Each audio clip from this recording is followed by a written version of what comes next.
Okay. Uh, double check.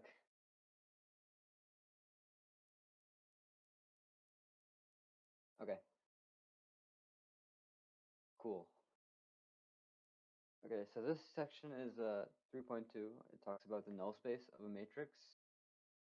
Uh, we first define the row echelon form of a matrix as well as a state such that the uh, the rows containing all zeros are at the bottom, and any non-zero rows are above any rows of not of all zeros.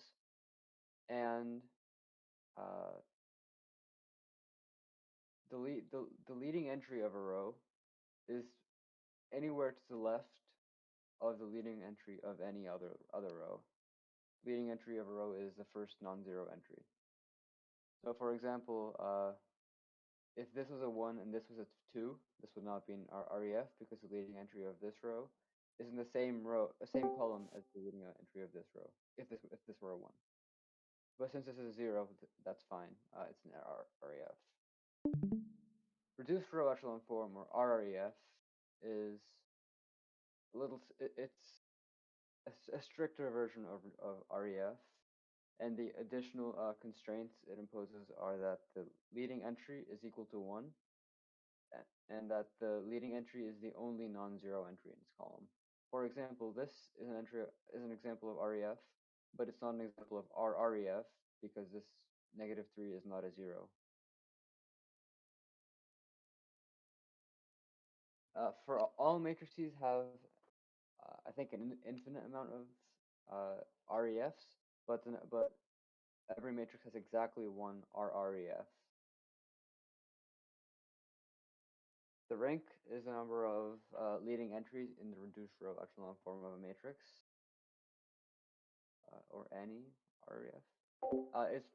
It is less than or equal to the number of rows in the number of columns.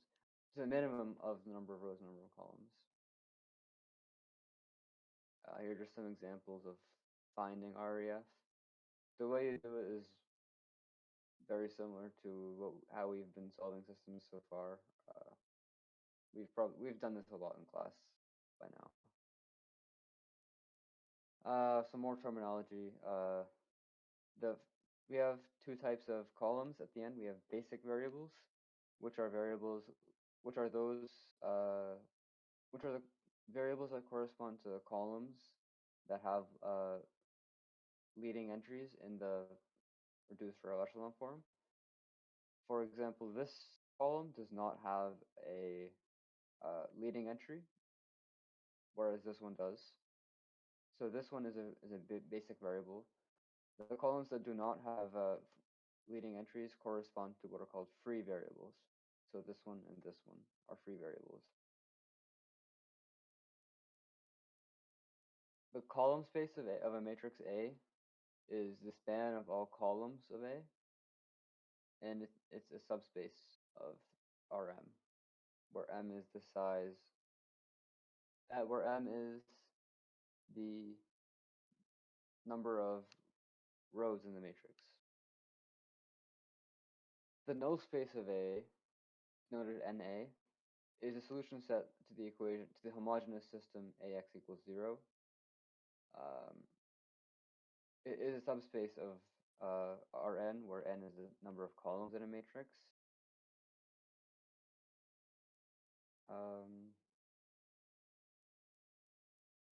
This is just a proof of why it's a subspace.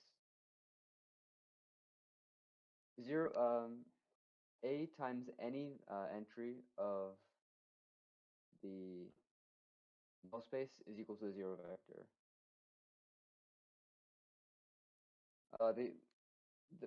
There's really only one way to find the null space, and that involves reducing the matrix to reduced row echelon form, and then we set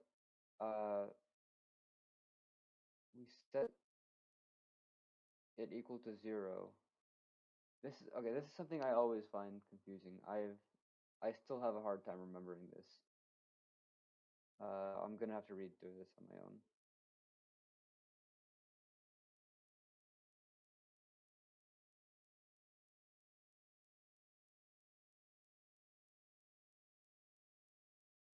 based on my understanding, to solve to find the null space, we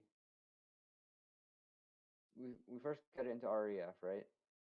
If we're going to matrix A, we get A into REF. We find the reduced row echelon form of A, and actually we use the augmented matrix of A and the zero vector, right? And then we find the basic variables, otherwise known as the pivot columns, and the free variables, which are known as the free columns. And then uh, we find the pivot, the basic variables in terms of the free variables, right? Am I understanding this correctly? Do we write down these? Do we solve for the basic variables in terms of the pivot variables, or in terms of the free variables?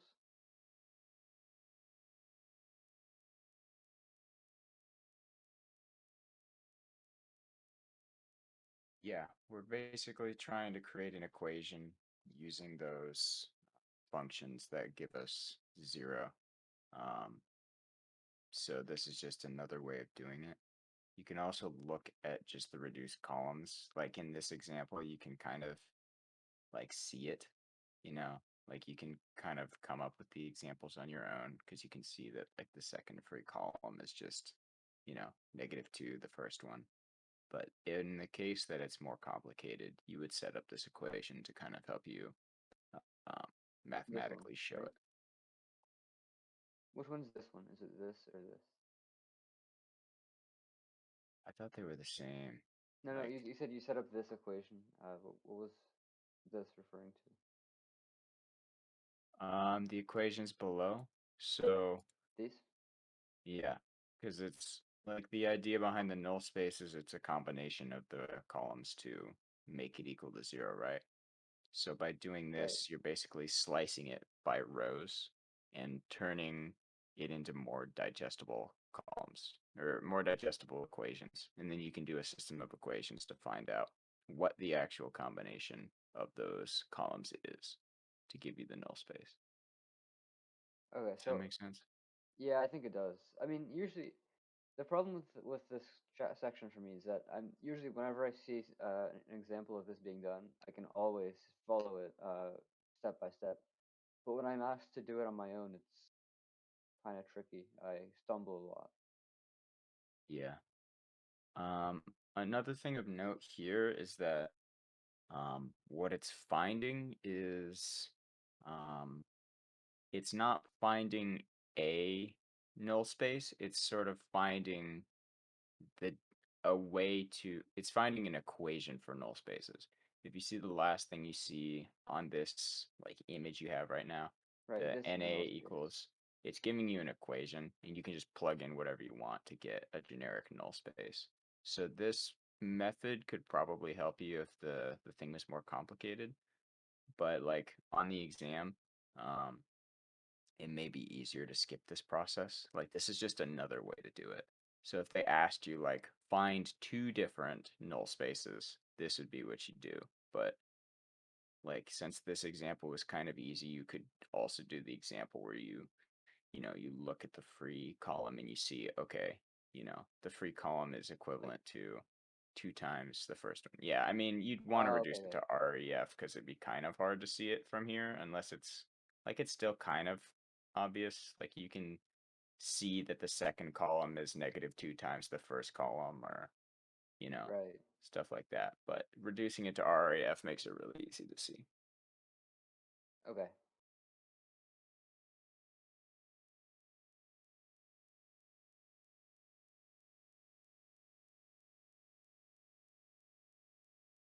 Yeah, and then I mean, it's usually like this step is where I kind of struggle. Once I find the the special solutions, it's pretty easy from there. You just write um, any generic vector in terms of all two, in this case, all two special solutions, and then well, no, that's not special solutions. You write them in terms of both of the free variables. Then you pick two. Since you have two um, free variables, you set one of them equal to 0 and one equal to 1, and then again you set the other one equal to 0 and the other one equal to 1. So see, yeah, they're you're given x2 and x4 are free. You set x2 and x4 equal to 1 and 0 respectively here, and x2 and x4 equal to 0 and 1 respectively over here. Is that right? Um, which part? Sorry. Right here. Or no, actually no, that is not right. So like the thing that I think gets kind of confusing is like when you're setting it up, you kind of need to realize that what this is doing is it's just sort of breaking down the process that we were talking about earlier. So you make the equation based off of the base columns, you find those coefficients, and then you see, uh, I guess if we're reading it like a comic, it would be number two, the arrow two is saying, we have x1 is equal to this, x3 is equal to that. Um, and you Right. look to see where you can simplify it, and you can see that all of these three equations you have here are dependent on two variables, which is conveniently the number of dimensions in the null space. Then you go down here, you set it up sort of as like a function for a vector. Um, and then A from vector there, function. I think you could just plug in whatever values you want, and that'll give you a null space. So I believe the values they plugged in were, yeah, I think they just plugged in one for each, you know. So you got Yeah. 2, 1, 0, 0, 0, and then you got 1, 0, negative 2, 1, 0. What I was So taught in problem section was to use 1, 0, and 0, 1. And if you have three, you should use 1, 0, 0, 0, 1, 0, and 0, 0, 1, and so on. can you explain that part? I don't Yeah, really get that. since you have two since you have two free variables, you set Mm. one equal to 1. You set x2 equal 1 and x4 equal to 0 for one vector, and then Yeah. you set x2 equals to 0 and x4 equal to 1 for the next vector.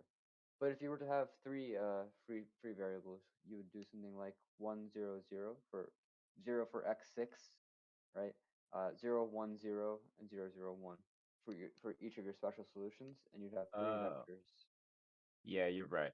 Because, yeah, this is defining the, yeah, you're right. I actually misunderstood a little bit.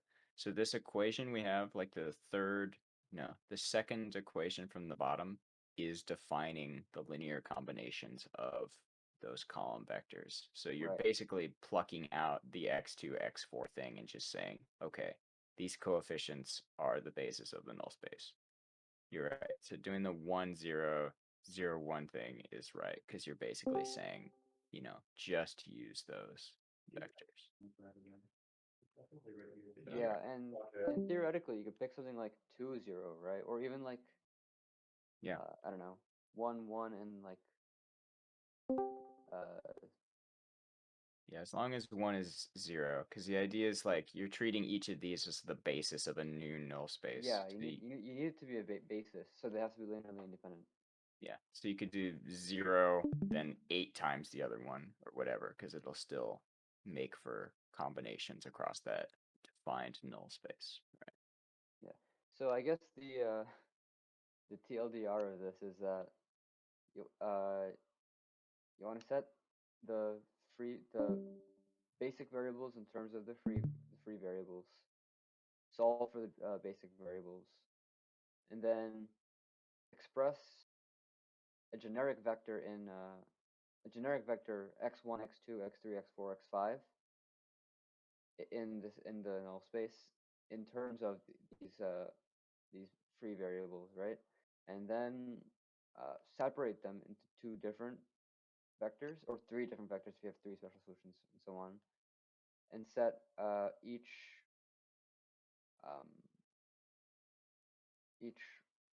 I guess free variable equal to 1, 0, 0, 0, 1, 0, or 0, 0, 1, depending on how many free variables you have.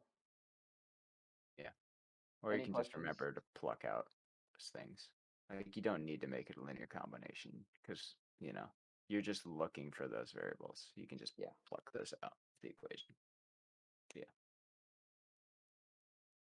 Anyone have any questions?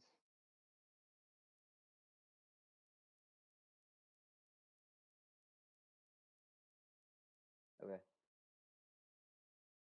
The pivot columns of a matrix A are independent, and they span the column space of A. So if you go back to the previous problem, we have first column, the third column, and the fifth column are all linearly independent. Right here, these three columns are linearly independent, and so they span R cubed. They also span the column space of the matrix.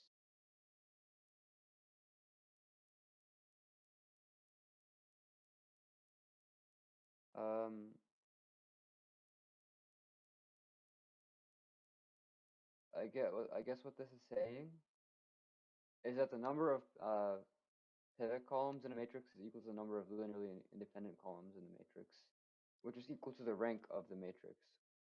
And since the rank is defined using the REF, the REF is tied to the number of linearly independent columns in a matrix. Here's what we were talking about special solutions. This makes it a lot more clear.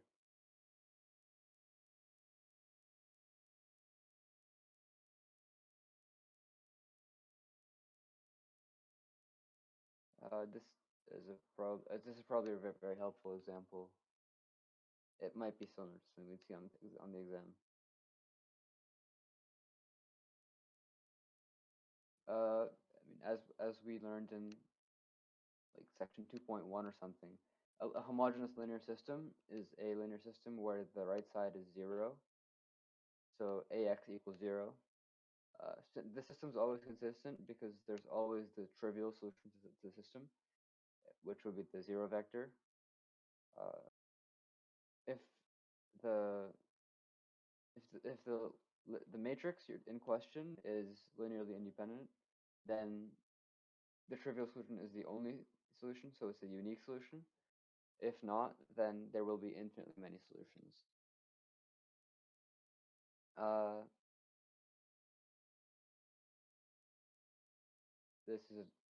These are some useful theorems. If a homogeneous system has n variables and the reduced row echelon form of the coefficient matrix has r non-zero rows, then the system has n minus r free variables.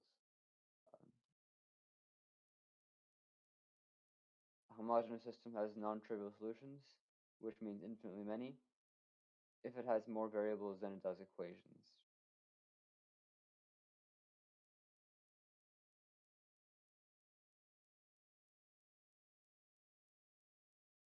I feel like these are relatively simple, but I kind of never really got this, like what the point of it is. Like I understand the concept of like what a heterogeneous system is, but I like those theorems kind of didn't like click for me. Like I don't really get how we would use them. Which ones? These ones? Yeah.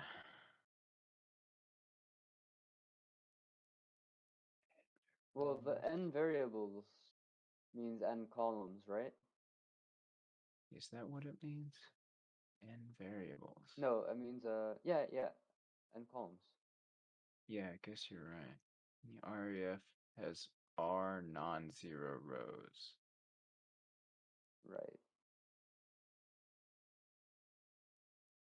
Weird.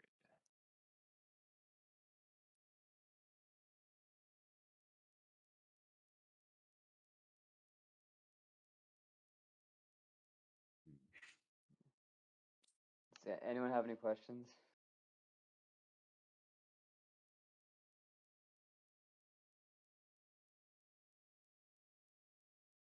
My professor has given us some practice problems. I think these are very useful. Let's try number one. Let's take like 5 minutes to do number one.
be good?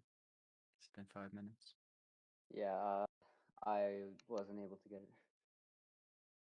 Ah, I I think can. I'm pretty close. Okay. I could share my method if you want. Here's what I have so far. Um, well, this is I guess I erased it, but um, if my memory serves me well, first of all, given it's 3 by 4 matrix, um, Yeah. we were only given two members of the null space. Mhm. So what that means is the the matrix has three or three rows that are linearly independent, or no, two rows that are linearly independent, right? Mhm. Or no? That is correct. It didn't matter for my solution, um, but yes, that is correct. It would be a rank 2 matrix. No, actually, it would be one because the column space has rank. Uh, the column space has dimension 2. Therefore, the row space must have dimension 1. Mm, no. So if so, we know it's a 3 by 4 matrix. Right. We know it's got a null space of dimension 2. So based off of the number of columns, we know that there's 2 Oh, dimensions in the column space. The rank is the same for both, so we know the rank of the row space is also going to be 2. But for this problem, it doesn't really matter because you don't need to mess with the row space. You just need to mess with the column space. Or sorry, I guess. Well, null space and column space go hand in hand. Do you want me to kind of walk through how I did it? yeah, please do. Okay. So if you look at the two null space components we got, you can figure out what the pivot and what the free columns are. Right. Um, I usually it's the one. It doesn't have to be, but it's easier to look at the zeros. So if you look at the first one, you can see that the zero is in the third column. So you can guess that that's probably going to be one of the free columns. And Right. that's also confirmed in the second one because you see the first one's is 0, like it, which would make sense for the first one, and the third column has a 1 in it. So it's heavily implying that the free columns are 1 and 3. From there, you have a lot of flexibility in how you build it. I think the easiest way to build it is to build it in REF form already. Um, so you can just take the pivot columns and set them to already reduced columns. So in mine, I guess I did mine kind of backwards because I decided to make column 2 0 1 0, and I made column 4 1 0 0. Realistically, they should be flipped if I was pretending it was an REF form, but it doesn't really matter. Um, well, similar to reduced form. Basically, you just want to make your columns simple if you can. Once I did that, I set up equations. I basically stated that column 1 was going to be A, B, column 3 was going to be C, D, and then I set up equations to find the values of A and B such that the null space equation still made it to be 0. Sorry if it doesn't make too much sense with me just talking it out. But the end result I got was I did get the answer. My process may not work if it was more complicated, but um, Yeah. sure. Yeah. Yes, indeed. Now that I think about it, I think I remember how I was taught to do it in problem section. Uh, Basically, we want to construct a 3 by 4 matrix. Um, I think since we're given two two two components of the members of the null space that are linearly independent. Um, the number of and the number of rows is 3. We have one row that does not matter, Yeah. and so we since it doesn't matter, we say it's equal to all zeros. Yep. And for That's the what I did. two rows that do matter, we write something like A, B, C, D, E, F, G, H. And for the free variables, uh, we write A. Actually, no. We write A, B, C, D for the spots corresponding to the free columns, and we write 1, 0, and 0, 1 for the spots corresponding to pivot columns. That would look something like this. Um, Yeah. A My process was slightly different, but what you're describing is basically what I did. So I think that's correct. Because you know it's a rank 2 column, you know that it's possible to reduce one of the rows out of it, basically. So you can just throw out the third row and just assume it's all zeros for everything. And that simplifies things a lot. I posted in the study room too of how I did it. I Okay. didn't show my work particularly thoroughly, but that may help to show how I lined it out.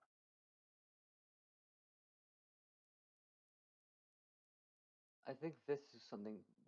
This is basically what we want to do, and then we know that this times any of these matrices equals 0. So we multiply this by this, we get A times A plus 2 plus 0 plus 0 equals 0. So A plus 2 equals 0. A equals -2. Uh, B is 0, I'm guessing. And similarly, or no, we haven't solved for B. Right, we haven't solved for B. Then we get, okay, I should probably write this down. We first do A times, okay. We solve this row wise. We said we multiply the first row, just the first row, by this vector. And that gives us an expression for A, since the coefficient for B is 0. Then we multiply this row by this. We substitute this row into this. We multiply this row by this vector, so we get B. We get an expression for B, and it turns out B equals 0. Then we multiply this row by this vector and set it equals 0. Uh, that gives us an expression for C, I believe. And then we multiply this row by this vector. That gives us an expression for D. And we solve for A, and then we have solved for A, B, C, and D. This row doesn't really matter, so we can keep it as all zeros. And so since we solved for all of our variables in this matrix, we get the answer. We have produced a 4x3 matrix whose uh, whose null space is spanned by these two vectors. Yep, that's right.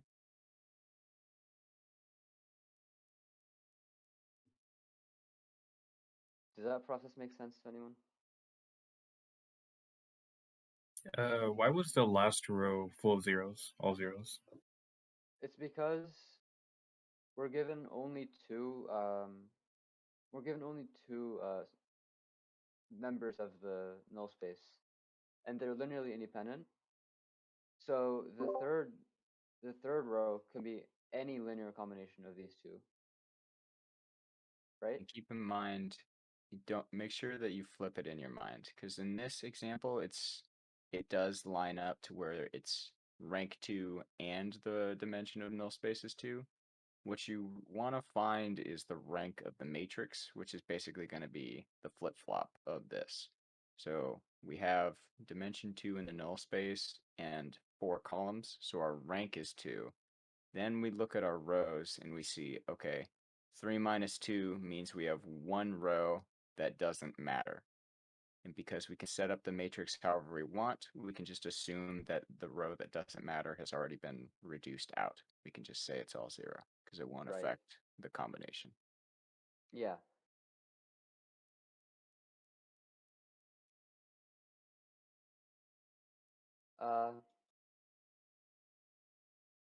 So you put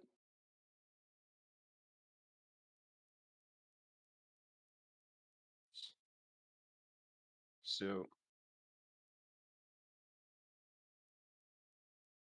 this this is kind of confusing to me as well. I always have trouble remembering this, but if you're going backwards, if you're finding a matrix instead of finding the null space, right? If you're given the null space and finding a matrix, you set A, B, C, and D in the free columns, right? Because since you have 1, 0, and 0, 1 in these corresponding to these columns, these are your free columns, the ones containing AC and BD.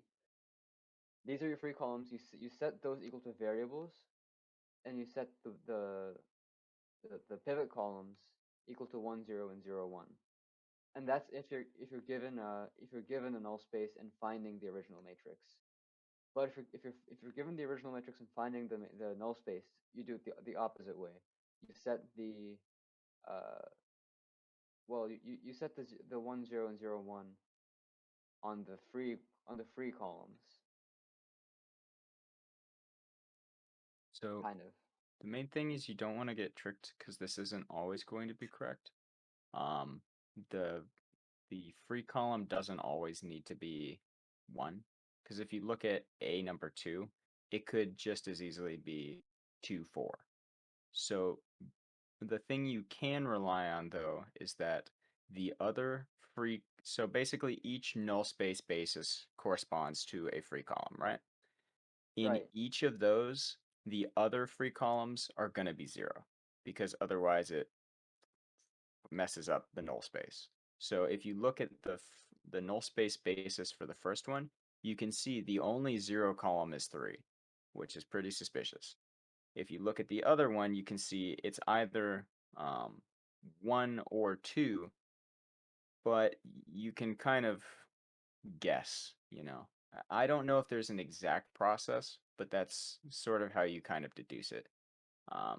And if it's ambiguous, I think you can kind of just pick, to be honest, because Yeah, and you're actually, constructing the matrix. As long as it works, it's fine. So if you follow the process and you don't get tripped up, it'll work either way. I think it is potentially possible.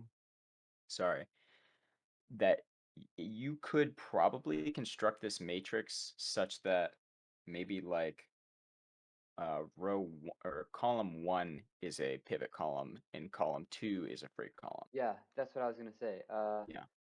Um, you're given 1, 2, 0, -2, right? You could easily say 1, 0, and 0, 1.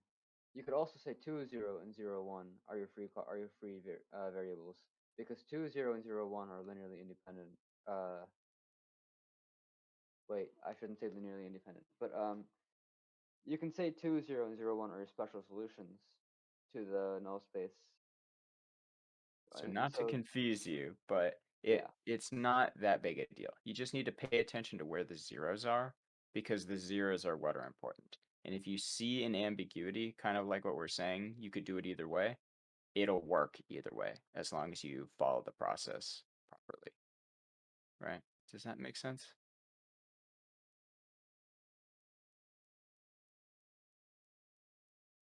I think for the problems they're going to give us, we're probably going to be given 1, 0, and 0, 1 for Yeah, I think special so too. solutions. I think we're going to see something almost exactly the same as this. The exam doesn't go as far as going into left null spaces or row spaces, right? Doesn't it? I think it does 3.5, right? Okay. Well, we may see something kind of combined like that. Like they may ask us to do a matrix with this null space and a row space, which then gets a little bit more complicated. I think that could be on the exam. But if we see a problem like this, it's probably going to be pretty simple. I don't think they're going to try and trick you by having it be like, 2508 or something, because then you're going to actually have to set up like a somewhat weird system of equation. Well, it wouldn't be that much harder, but just kind of know the main process to kind of work down from it. The main thing is find the zeros, set up the matrix based off of the dimensions they give you. If they didn't give you dimensions for this, you could still solve this. You would have to kind of imply that the matrix would need to be big enough to have two, free columns in it. But, you know, or wait, yeah, because the null spaces are 4 long, then it has 4 columns. But, Right. Just set it up, set it up based off of the dimensions, figure out which columns are going to be free and which are going to be pivots, and then you just set up the equations. Any other questions on this one?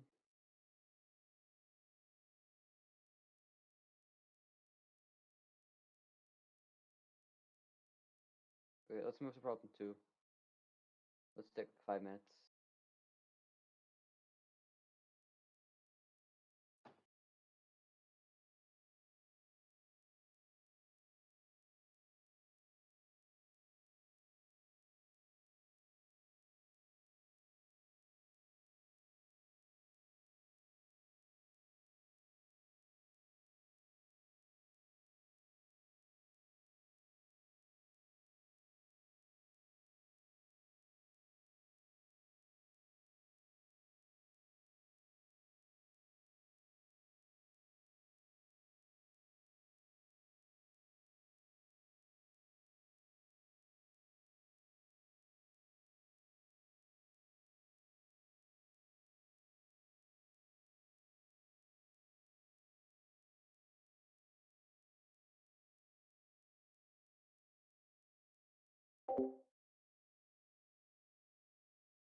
Okay, ready? Yep. This one's pretty simple. Yeah. So we're given that matrix A equals this thing. Just to be safe, I just found the REF of this matrix. Even though it's kind of clear that these two columns are linear combinations of this column, or multiples of this column, and this column is a multiple of this column. I just took the REF just to be safe.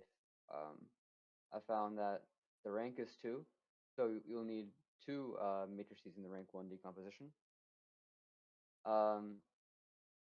If we take 2 matrices, such that the first matrix is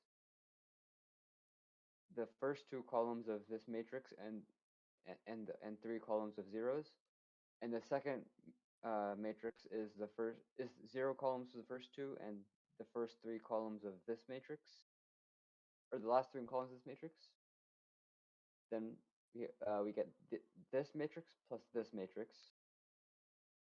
Notice that this matrix plus this matrix equals this matrix.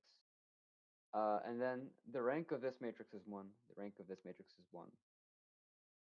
So we have that the sum of this rank 2 matrix is the sum of 2 rank 1 matrices.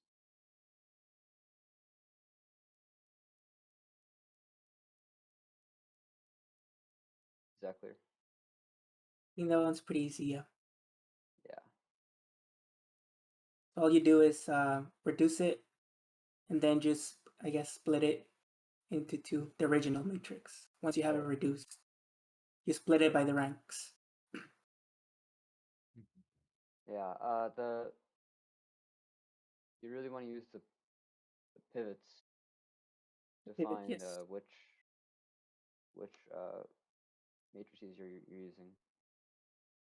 Of note, this is only possible for a very small amount of matrices. This only works because there's no columns that are a combination of both.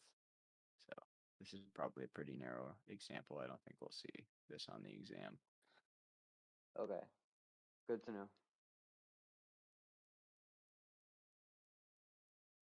Yeah. Let's do problem 3. Let's spend like 5 minutes on problem 3. Nah, it's too similar.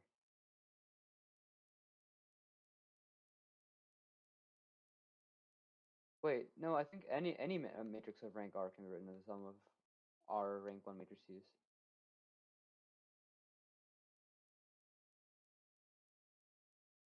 Even if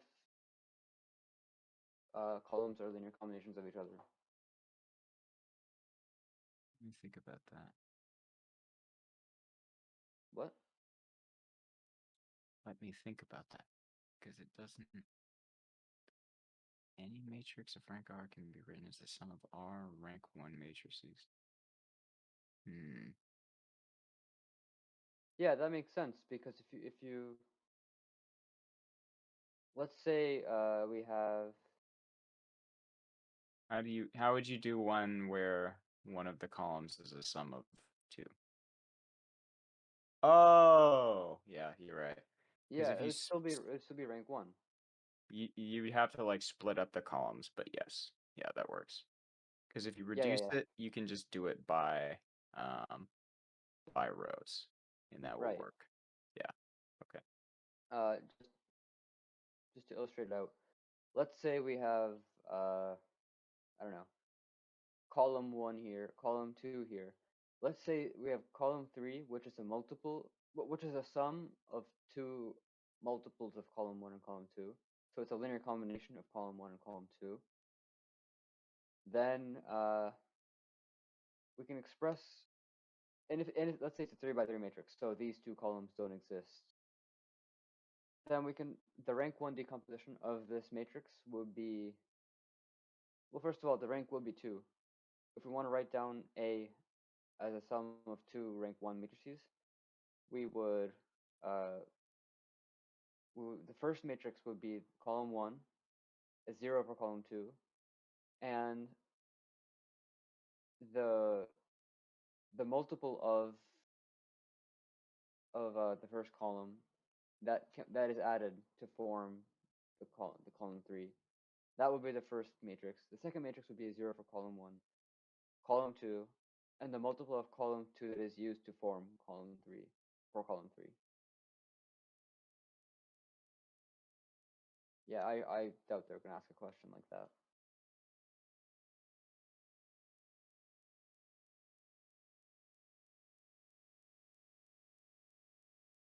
Yeah, so the converse is not always true. If you take R rank 1 matrices, you might not get a rank 1 matrix, but a rank R matrix can be written as a sum of R rank 1 matrices. Does that make sense for everyone? And I think we're good. Oh, Yeah, that makes sense for me. cool. Okay, let's do some more problems. From the textbook.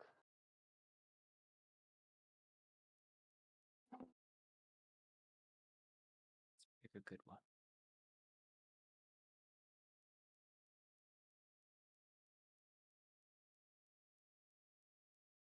Does anyone have any confusions about this sort of subsection that you'd want us to try a problem about?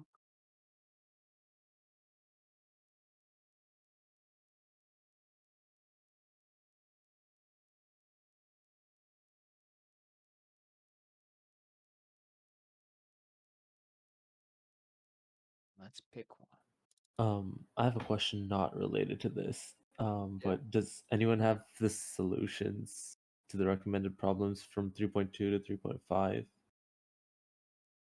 Like the PDF? Because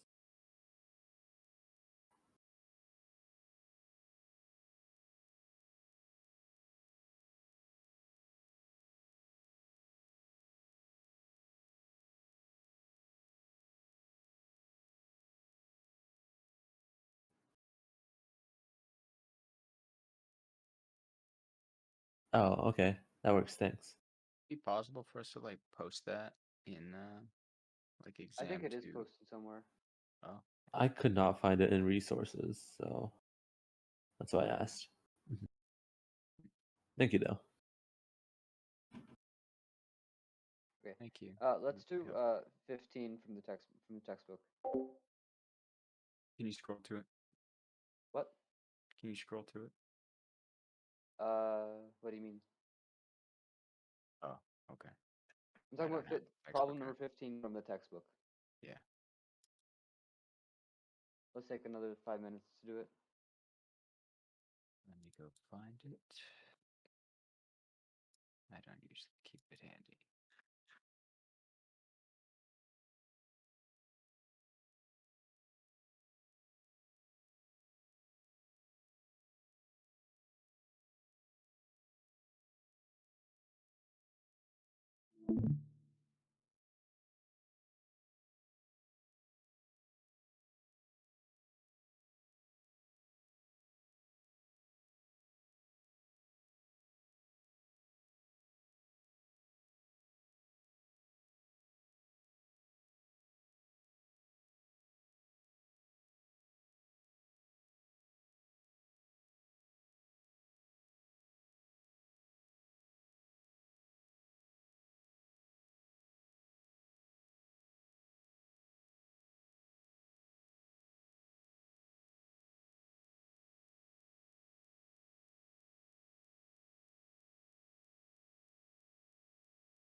Okay, ready?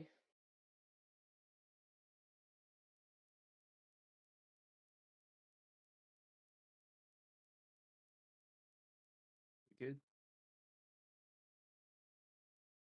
Okay, let's go over it.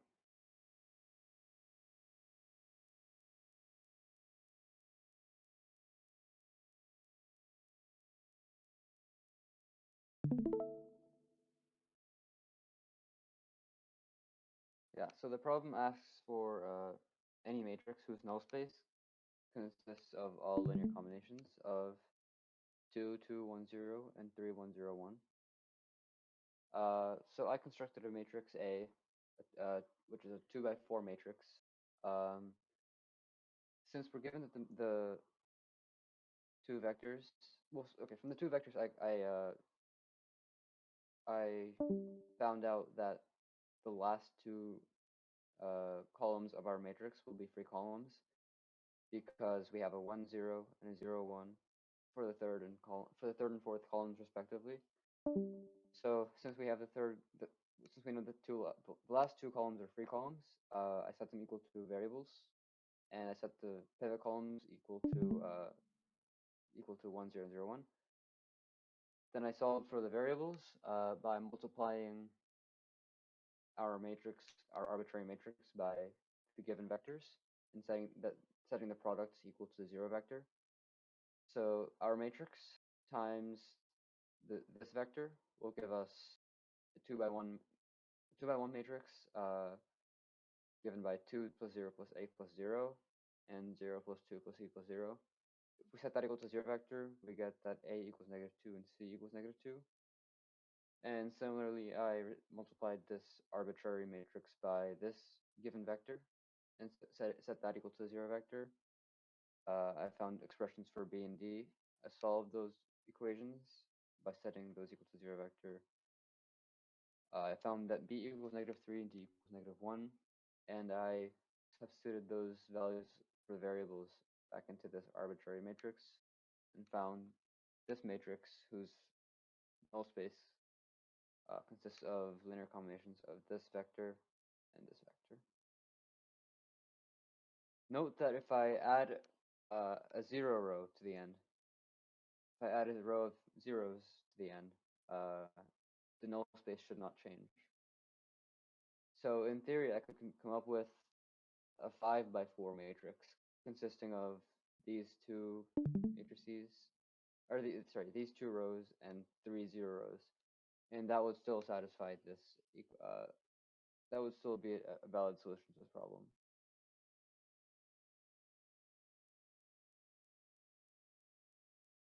Got the same thing. Did anyone else have any That makes trouble with sense this? to me. Too. Any questions?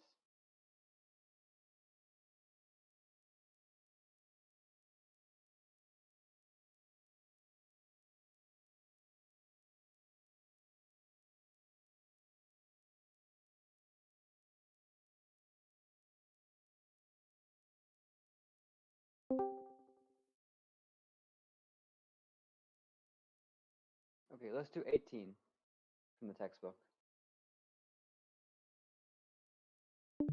Let's take another 5 minutes to do 18.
Alright, we good to stop the clock? Not really. There may be a reason. Well, I'm not too far in. I'll show what I have so far. What'd you say? I'll share what I have so far. Do we want to spoil it?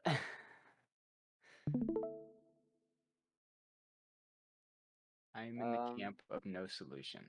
So if people are Same. still Yeah. working, you might want to stop them at some point so they're not going too long on it. Yeah. Yeah, so I was able to find that the set. Well, we're given that the null space is the spanning set of these two. Is the span of these two vectors. I That's noticed that. I want to hop in. It doesn't say that. It says that this null space contains those vectors. That's part of the trick.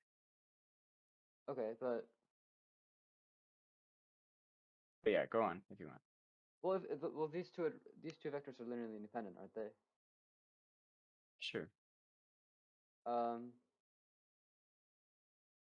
So if these two vectors are linearly independent, and they're both part of the null space, then any linear combination of these two vectors should be in the null space as well. So I took this vector minus this vector, and I got 1, 0, 0, 0, 0, 1. And so any vector, any multiple of these two vectors, well, no, yeah, any multiple of either of these vectors should be part of the null space as well. Assuming, So, it's a rank 2. It could be a null space rank 3, in theory, but... Yeah, in theory, the dimension of the null space could be 3 or more. But, right. Well, no, actually, no.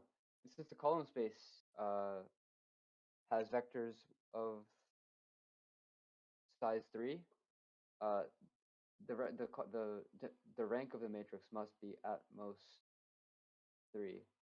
So the So trick they're getting at is you need to realize that this is a 3x3 matrix. Right. It has to be. Yeah. But it also is stating that the column space is at least rank 2. Right. And Dimension the 2, null yeah. space is also dimension 2 or greater, which is not Yeah. possible. So you don't even have to get too far into it. You can just state okay, that. okay. That makes sense. Yeah, I mean, I found that the last column was zeros.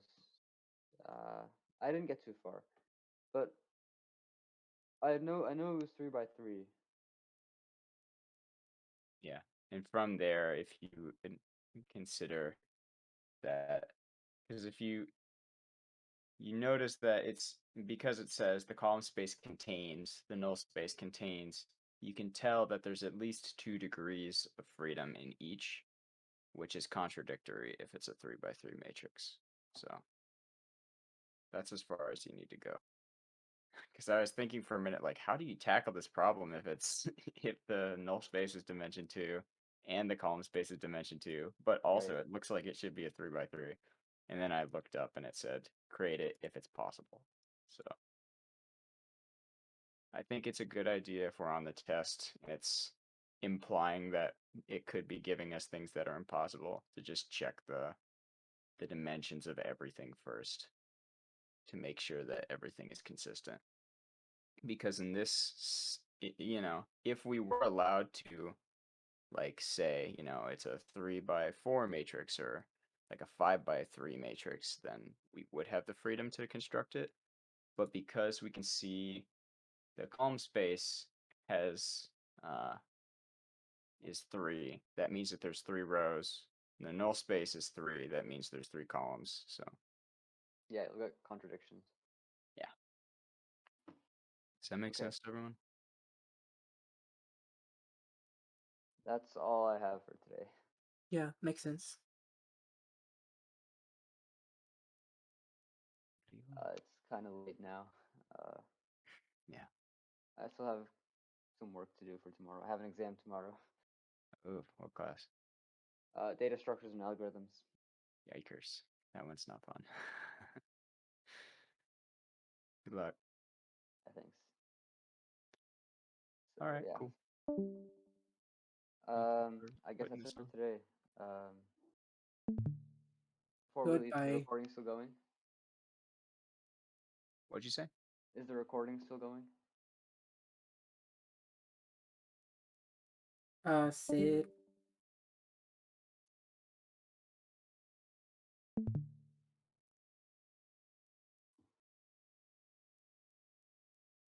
Sid?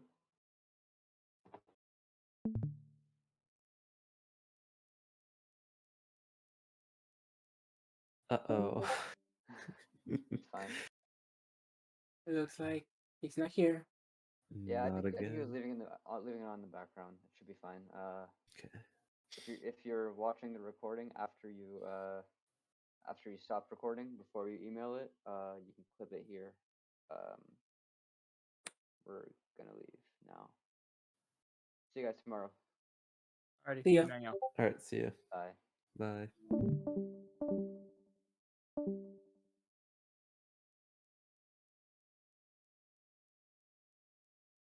Hmm.